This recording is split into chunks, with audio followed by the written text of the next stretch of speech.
What's up, everybody? Michael Richards here with Elite Athletic Performance. Going to do our next video in our series of videos on helping the coaches out there that are trying to weed and wade their way through the information to help their team get better. Today we're going to talk about long toss, who should long toss, who shouldn't, all that good stuff. Stick around, should be a good one.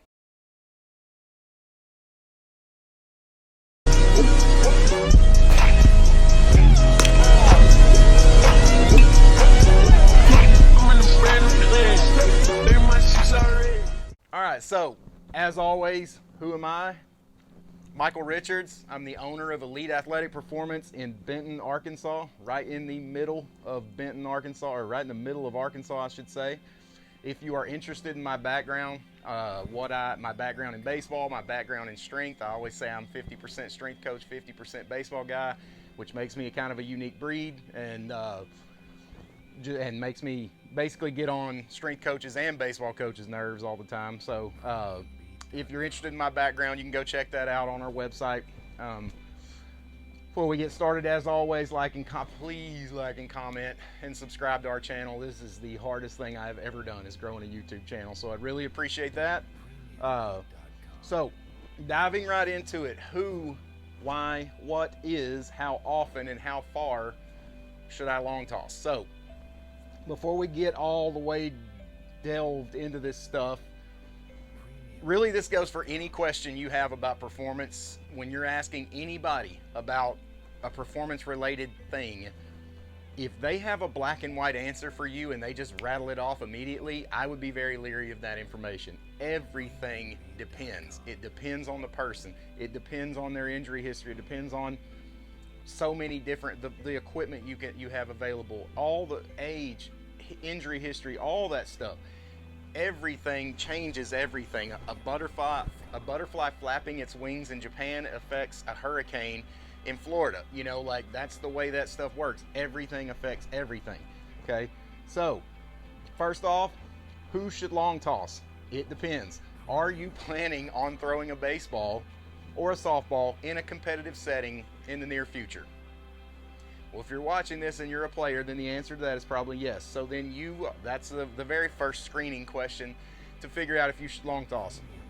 There's not many players that don't need to long toss, and I'm of the opinion of that. And we're going to get into this and kind of define long toss as we go.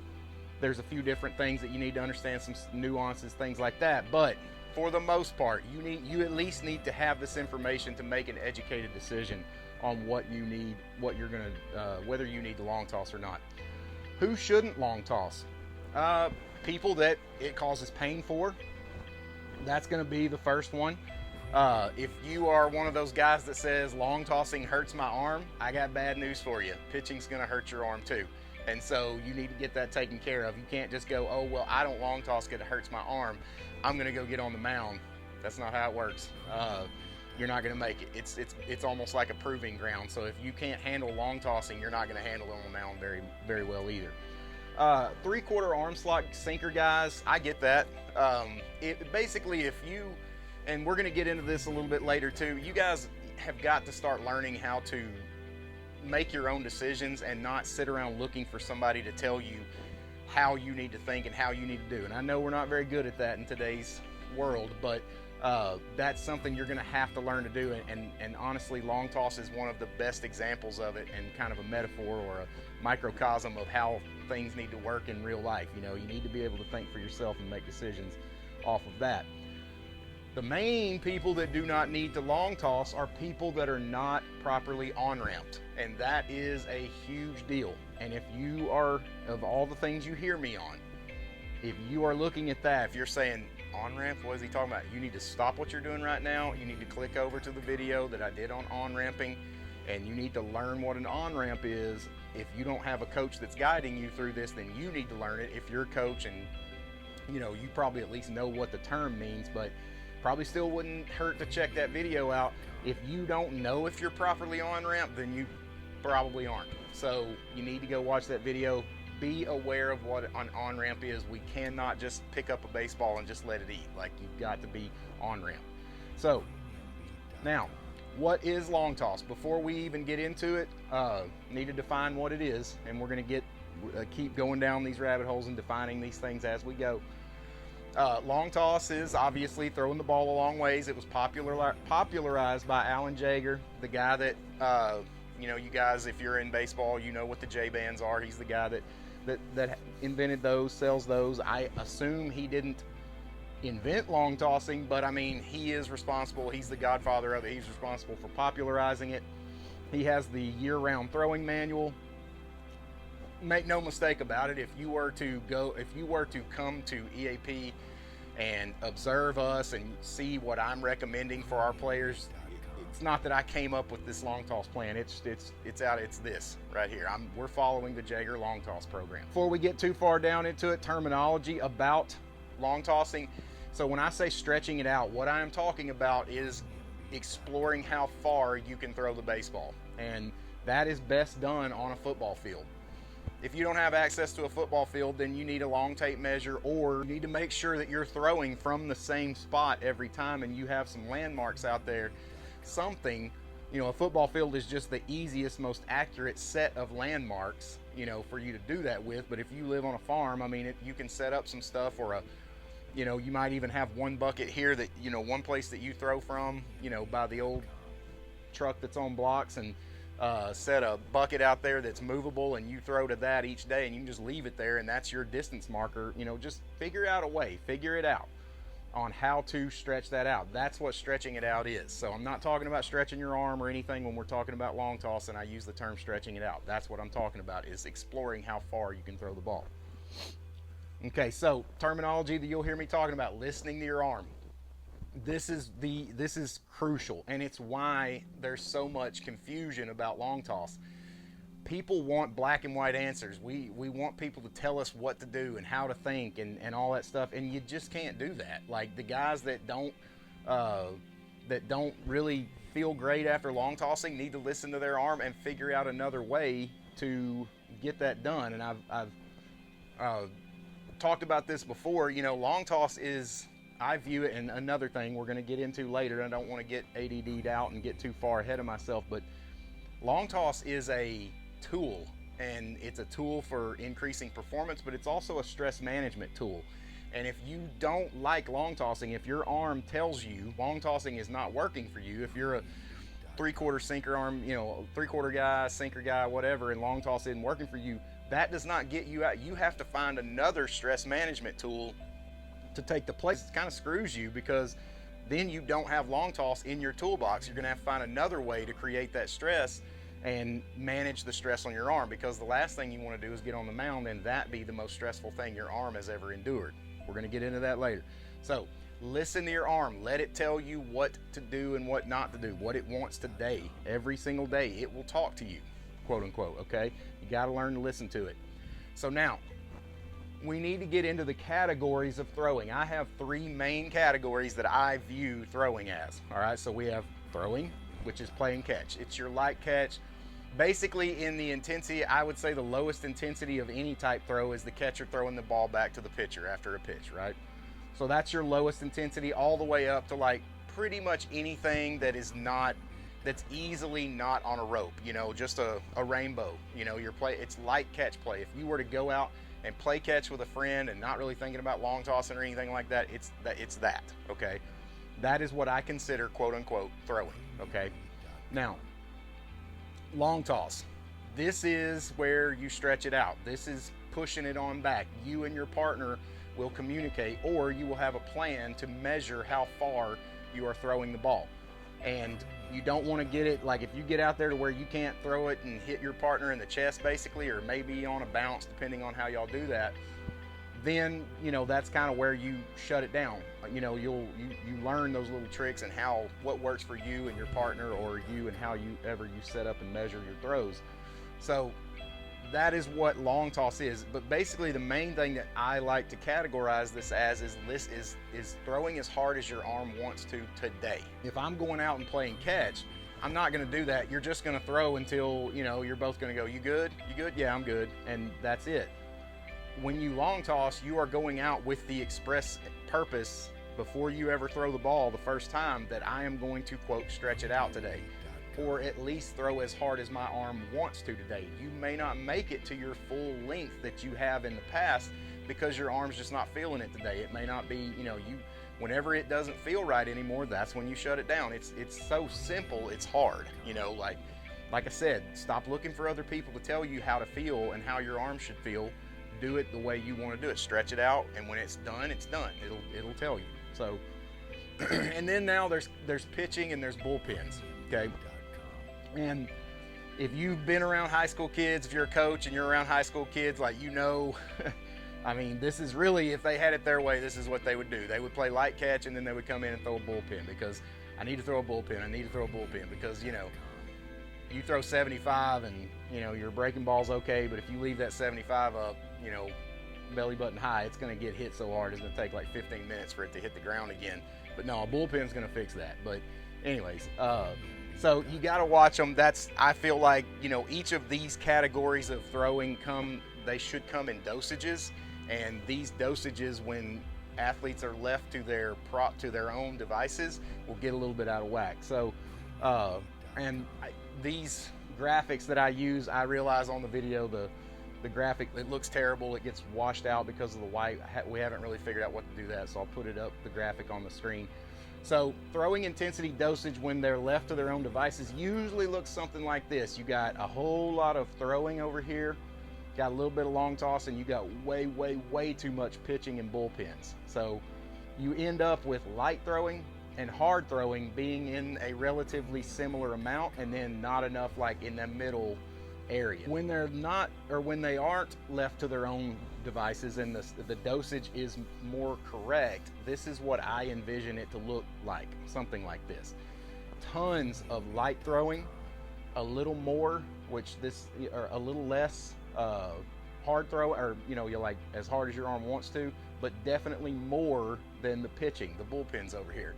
That needs to be the least amount. It definitely doesn't need to match the green. The red and the green do not need to match. They need to be as far away from each other as possible, okay? Or not as possible. They need to be a long ways away from each other as far as dosage goes, okay?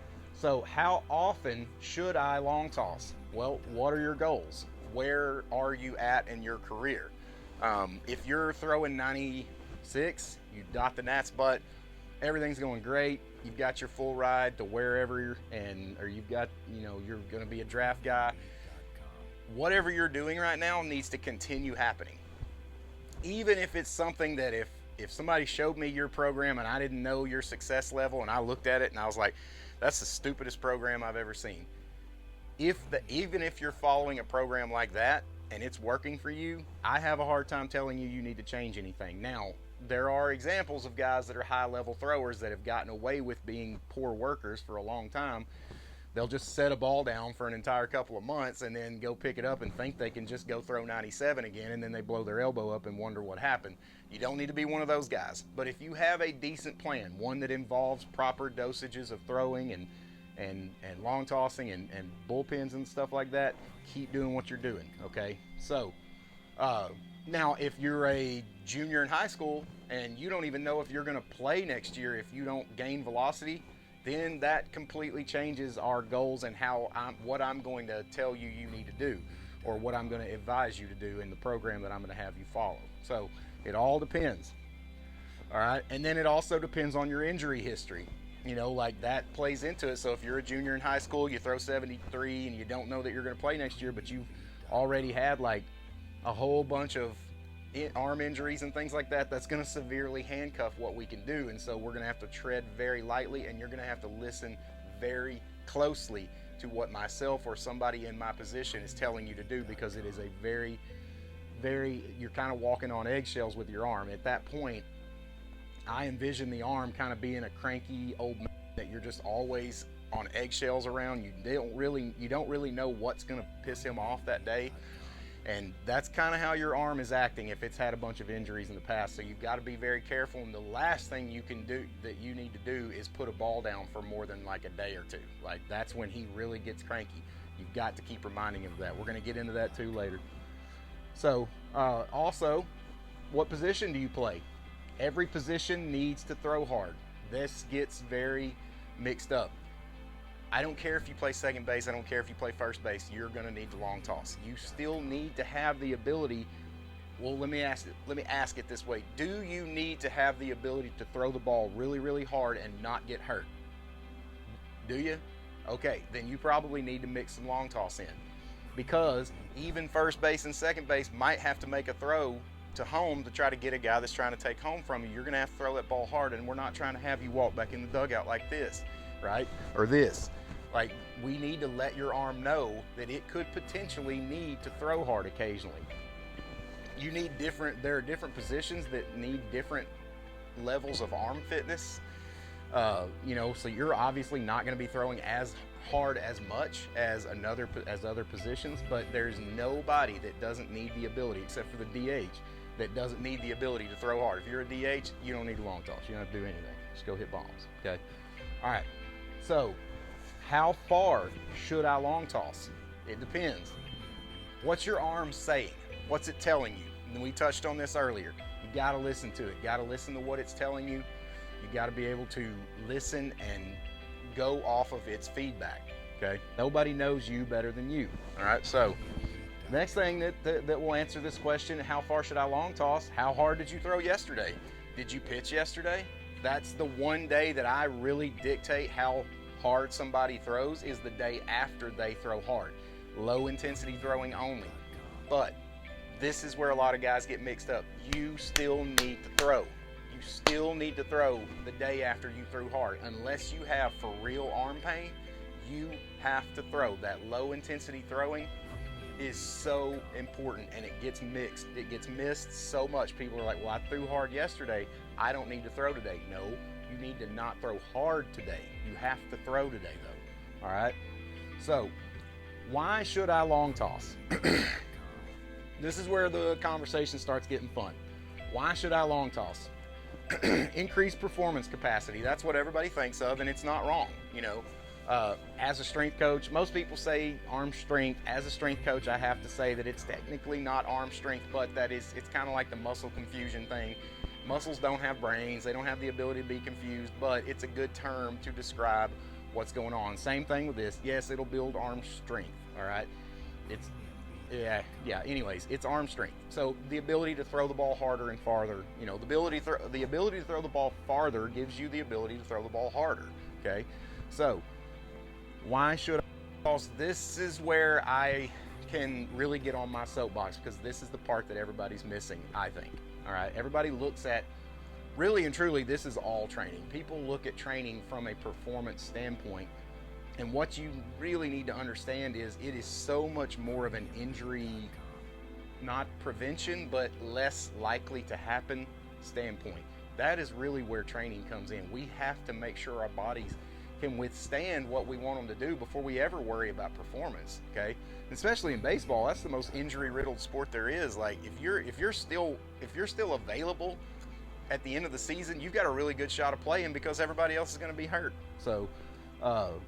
So stress management. This is where I really get on my soapbox. So like I said, I'll put this graphic up, and this is not the last time you're going to see this graphic. So from a stress standpoint, normal catch play is over here, and these are completely arbitrary numbers. Don't pay any attention to the numbers over there. I just made the math easy, okay? So normal catch play is like a 4, okay? It's very low. I just wanted to get it across that that's very low. Hybrid long toss, so basically not necessarily stretching it out, but definitely harder throwing than just playing catch, is what I would call hybrid long toss. And they're right here, they're what, a 10? And I would put them in the same category as a bullpen, where maybe you're working on command or something like that, and you're not really like full out throwing to batters and all that. And then those are 10 on the stress level. And then I put pitching in a game up here at a 16, the purple. Okay, and then full long toss, full on stretching it out. Okay, that's right here, and it's up here, and it's an 18. All right, so most of you that are watching this are looking at it, and you're like, dude, you just said it's the most stressful thing on my arm, and you want me to do more of it? Yeah, that's exactly what I want you to do, because I do not want you to get to a game, and when you get on the mound with adrenaline flowing, your girlfriend, your buddy's girlfriend's watching, all this stuff, does not need to be the most stressful thing that your arm has ever endured. You know what happens when that happens? Yeah, it ain't gonna end well. That's what happens. All right. So, Biodome. If you're my age, you probably remember this movie, and you're like, "What is this dude talking about?" So, the movie Biodome had Pauly Shore and like one of the Baldwin brothers or something like that. I can't remember, but it's the dumbest movie ever. But it was really, really funny. If you are familiar with that movie, you may or may not know that there was a real biodome experiment that happened like in the 80s or something, and actually like Arizona State owns that place. It may be Arizona, University of Arizona, but one of them owns that thing now, and they use it for different research and stuff. But like, these scientists were going to basically go into this bubble and create this perfect utopian, and it was going to teach them eventually they thought on how we could start exploring living on other planets and things like that, and whatever. But they built this biosphere thing, and all these scientists locked themselves into it. Well, the first thing that happened is the people fractured, and they started creating, because human behavior is going to human behavior, they started creating cliques went amongst them, and so people were starting to infight. But the most interesting thing that I found of all of this, and this was like one of my first huge epiphanies about arm stress and things like that. So they started running low on oxygen in there, which you're like, yeah, they're in a bubble, but because their trees were falling over, their trees weren't living. Well, why were the trees not living? This is the perfect utopian. It's the perfect soil content. The water's pure. It's pure. The water, this and that. The trees were falling over because they didn't have any root systems. Why did they not have any root systems? They're in a bubble. There's no wind. So the wind not being present, the trees never had any reason to grow any roots. Stress, the wind is stress, and it creates root systems, strong foundations. We have to have stress in our lives, okay? We have to. It has to be the right amount, it has to be the proper dosage, it has to be the correct type of stress. But we have to have stress. I've joked many times before, I'm not in the gym business, I'm in the stress business. We deal stress here in the proper dosages to where athletes can handle it and be prepared for it, because like I said, the very last thing you want is to get out there and when you get on the mound or when you're a center field and somebody tries to take home and you're trying to throw him out, that does not need to be the most stress your arm has ever endured. Without the stress management tool, you run the risk of being a tree that has never experienced the wind. I don't want you to be that tree. I need you to be one that has experienced the wind, and we give the proper dosages of wind here versus you going out there and just kind of hoping it goes well in a game, okay? That's where long toss comes in as a stress management tool, in my eyes, okay? It's like throwing down thunder, and I don't know if y'all can hear that or not. So basic principles, we're really gonna get into the weeds here, but you need to know about this, especially you coaches, okay? Basic principles of acute and chronic workload management. And I don't like big words, just hang with me. Acute means zoomed in. So like looking at your week. If I was looking at my activities of this week, that would be an acute look at my activities. Or like zooming in on the stock market results and stuff. Chronic means zoomed out, a large sample size. So we're going to look at acute workload, and we're going to look at chronic workload, like zoomed out over a 3-month, 6-month, year-long, 5-year period, whatever. So things to understand going into this, I don't believe that overuse, like if there's 1,000 arms that get diagnosed with an overuse injury, I truly believe at least 50% of them are not overuse injuries. I actually feel like it's a lot more than that, but we'll say that in the video. I feel like they are lack of preparedness. I feel like I call it a shock injury. I have a video on shock injuries. It probably wouldn't hurt to go over and check that one out too. So, now, arm stress graphic. This is the one we looked at earlier. So, same things. You've already seen this one. All right. Now, understand this: the throwing stress pyramid. This is a properly balanced throwing stress pyramid. High intensity throwing, the red, must rest on a solid foundation of low intensity throwing. This is where so many people get it wrong. One of the green or the yellow, depending on the person, it'll be totally out of balance. So this is a properly balanced throwing stress pyramid. this is what it looks like when you get it out of balance. Sometimes that yellow will be bigger and the green will be less, depending on the person and how you classify intensity, but you get my point. There's way too much red, there's not enough yellow, and really and truly this green should be a little thicker, and sometimes, like I said, the green will be too little, and the green and the red will match, and then there's not much yellow. That's what I'm talking about when these dosages get off, okay? So the things you need to understand going into this, when we're talking about chronic, especially with chronic zoomed out looks, nobody's 100% compliant. Life happens, okay? But I like to show 100% compliant just to give a reference when we're looking at this stuff. So, and then a day without color means that no throwing activity took place when you're looking at these graphics that I'm about to show you. So keep that in mind. Non-Sundays without a color, in my opinion, are bad. That either means you're hurt or you're not following your program, one or the other. Like, you got to throw. You got to throw 6 days a week. Doesn't mean you're throwing hard. Remember that. People freak out when I say that all the time. Nobody has said you throw hard 6 days a week, okay? All right, so again, shock injuries are the problem. I don't believe overuse is nearly the problem that most people think it is. I do believe that is coming from a lack of preparedness. There is a huge difference between being rested and being prepared, and people really seem to be getting that mixed up, okay? So keep this in mind. This is another one of those make sure you hear this. Your arm does not have deductive reasoning skills, okay? It only speaks the language of the activity that it has recently endured, okay? This is on-ramping. This is what we would get into in the on-ramping, and I believe I used that exact statement or something similar to it in that video. You gotta understand that, okay?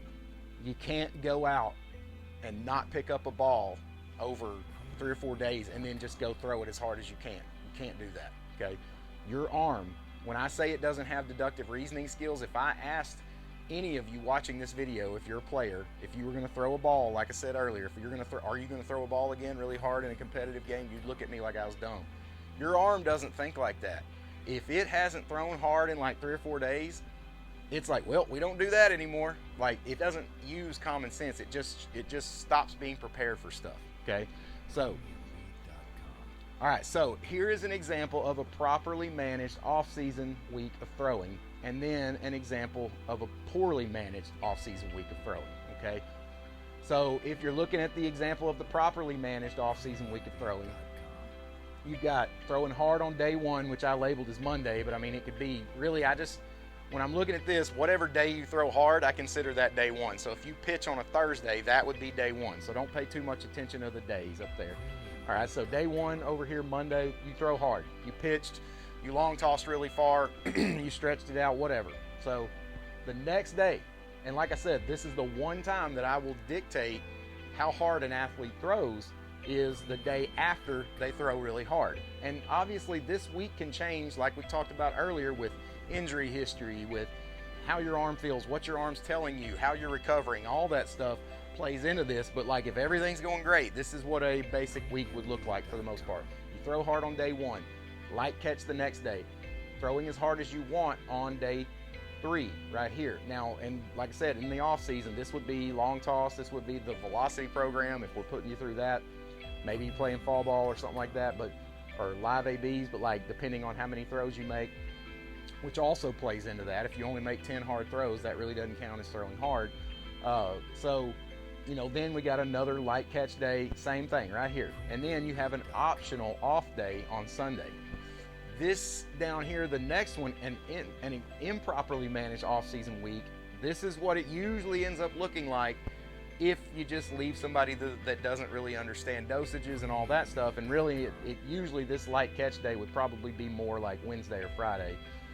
So you got throwing hard, and there would be like, it might be here. Yeah, it'd probably be Wednesday if I had to bet. But you'll have somebody throwing hard, then they don't touch a baseball. Most of the time, there wouldn't be anything right here, because guys will be like, well, I threw hard yesterday, so I don't need to throw.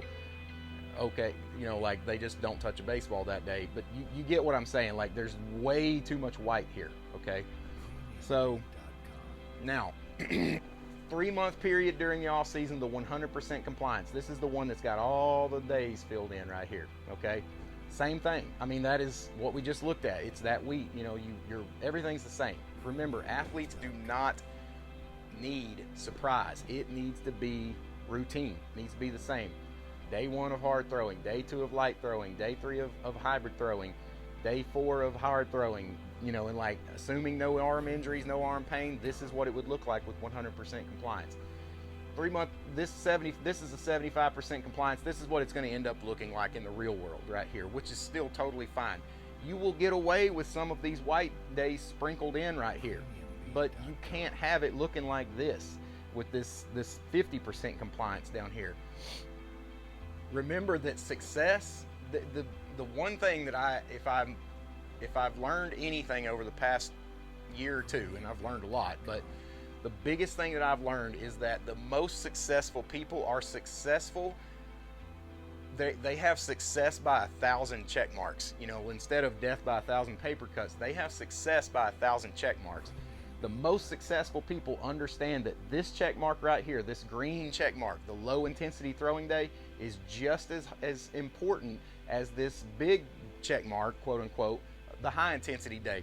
The guys that don't get it and aren't successful are the ones that will come in here on, if it's the off season, they're all gung-ho on velocity day. They're in here ready to throw at the gun. You don't hear hide nor hair of them on day 2 and day 3, and then lo and behold, their schedule frees up to where they can come back in for their second high intensity day because they're not throwing hard, so those days aren't as important. Those are the ones that will be walking around in a sling before. These are the guys that are going to be walking around in a sling. See, they got lots of red, lots of it. They don't have enough green, not enough yellow. It needs to look a lot more, way too much white, okay? All right, so this is kind of the same thing. 3-month period during the season for a starting pitcher, 100% compliance. So I just changed, you know, like if you're pitching once a week right here, I hope we don't lose power. If you're pitching once a week right here, so that Monday, that day 1 is this purple right here. Remember, purple actually represents pitching. Then you got, it's same thing, low intensity. The intensity, whatever intensity you want on day 3. And then you would have a long toss day right here, or that could be another purple if you need to pitch twice a week. Okay. Then, so basically you get 2 high intensity days per week. Most people will, if you're healthy and everything's good. You spend them differently depending on the time of year. Okay, and your goals and all that stuff. So then Friday's another low intensity day. You know, we just repeat the cycle, and then Sunday is kind of whatever, or the day 7 is however you want to spend that day, whatever your arm wants for that day. All right, so 3-month period during the season for a starting pitcher that is not being compliant. Bunch of purple, no green, nothing.